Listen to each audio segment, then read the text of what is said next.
Cardistry is the manipulation of this deck of cards, really, 52 pieces of paper that dances in between our hands. A deck of cards is 52 pieces of paper, but it can be so much more than that. People use a deck of cards to play games, but we use it in a sense that no one really does in the sense of cardistry. Feeling cards move and being able to do things that not everyone can do is pleasing. It's something that we enjoy as ourselves, and that's what cardistry really is. It was always playing with cards, and that slowly turned into doing flourishes that became cardistry. You enjoy the process, you enjoy the struggles, the pain, the passion for it. The moments you get it right, that's what drives you to learn more and more. So the difference between magic and cardistry for me is that magic gives you a sense of mystery and confusing someone because it's something that isn't easily understood. You're changing something from this to that and you don't know how it's done. Whereas with cardistry, people often can easily understand it.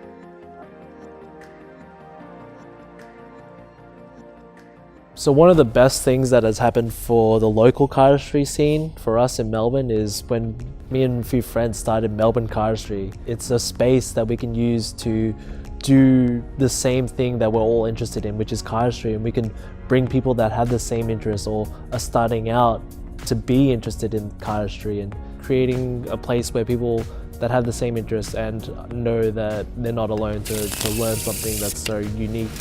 And that means, finding people that do it is almost like a game.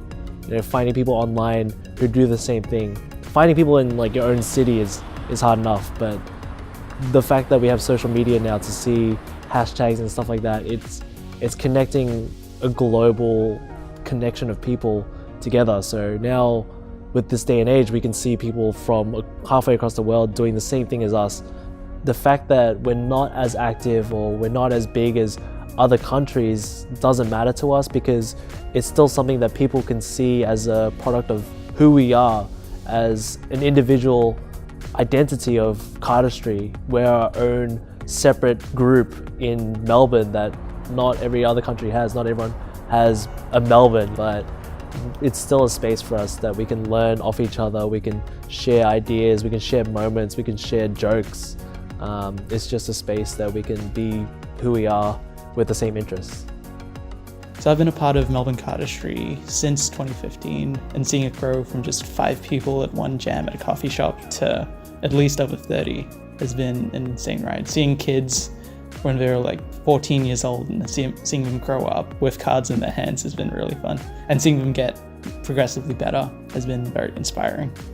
With CardistryCon growing bigger and bigger every year, it's good to know that the culture of it is growing, because people all over the world are starting to know what cardistry is, are starting to learn what cardistry is, and it's almost unbelievable because the fact that it's such a niche hobby that started from magic and manipulating cards is now able to have such a global community and be able to create a convention through it. People that don't even know what it is are starting to see our identity growing.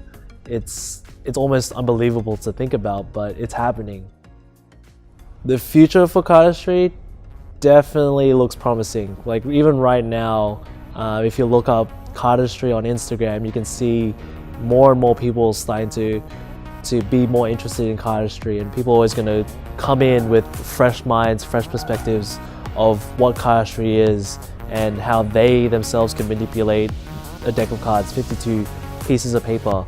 We already think that everything that you can do with a piece of paper, 52 of them, is already done. When you see a new person join cardistry, they have all these fresh ideas and they just use a deck of cards in a way we never would have thought of. Us old generation of cardists, we would never have thought how to use cards like this, how to bend cards, how to cut cards, how to even just pick up a deck of cards. We almost rethink it in a sense like that. Cardistry is always going to evolve, and the more it's going to grow, the future is just going to keep coming.